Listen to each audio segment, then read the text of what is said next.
নমস্কার। Welcome to Anita's cooking and blogging চ্যানেলে। আপনারা সবাই ভাবছেন হয়তো, যারা আমার ভিডিও দেখেন, যে অনেক দিন পর অনেকজন তো হয়তো ভেবেছিলেন যে আমি মানে আমার চ্যানেল বন্ধই করে দিয়েছি।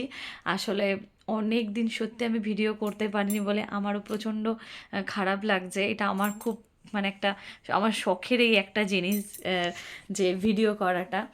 আসলে কি বলবো, ইউটিউব নিয়ে আমি ফোন ঘাটাঘাটি যেটা বলছেন, আমার ওই ফোন আসা বা যাওয়া এইটুকু অবধি ঠিক আছে, কিন্তু আমি ফোন সম্পর্কে অত ইউটিউব নিয়ে কি করলে কি প্রবলেম হবে অত কিছু আমার নলেজ নেই।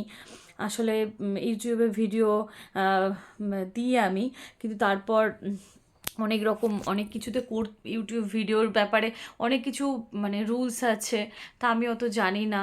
তো ওই জন্য আমার হয়েছিল কি, ভিডিও তো দিতাম, তারপরে আমার হঠাৎ দেখছি সাবস্ক্রাইব কমে যাচ্ছে, তো আমার পার্সোনালি মনটা খুব খারাপ লাগছিল। তো উম, প্রত্যেক মাসে এমনি করে আমার সাবস্ক্রাইব কমে যাচ্ছে। তো অবভিয়াসলি আমার মনটা খুব খারাপ লাগছিল। তারপরে বুঝতে পারলাম যে কিছু ইউটিউবের কিছু নিয়ম আছে, অনেক কিছু করতে হয়। তো আমি ওগুলো করিনি অনেক দিন, তো তার জন্য আমার এই প্রবলেমটা হয়েছিল। তো এখন আমি আবার ঠিক করে নিয়েছি। আর যারা আমার ভিডিও দেখতেন, যারা আমাকে পার্সোনাল ভাবে মেসেজ করেছেন, তাদেরকে তো আমি কেন ভিডিও দিচ্ছি না, তাদের তো রিপ্লাই আমি দিয়েছি।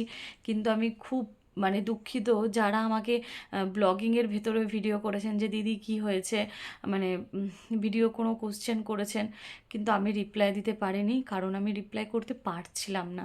তো তাদের বলবো, আমার খুব খারাপ লাগছে রিপ্লাই দিতে পারিনি। তো আমার ছেলেও আমাকে জিজ্ঞেস করছে যে মামা কি হয়েছে তোমার অনিতা স্যান কুকিং ব্লগিং, তুমি ভিডিও দিচ্ছ না কেন, ভিডিও দিচ্ছ না, আমাকে ছেলেও বলতো।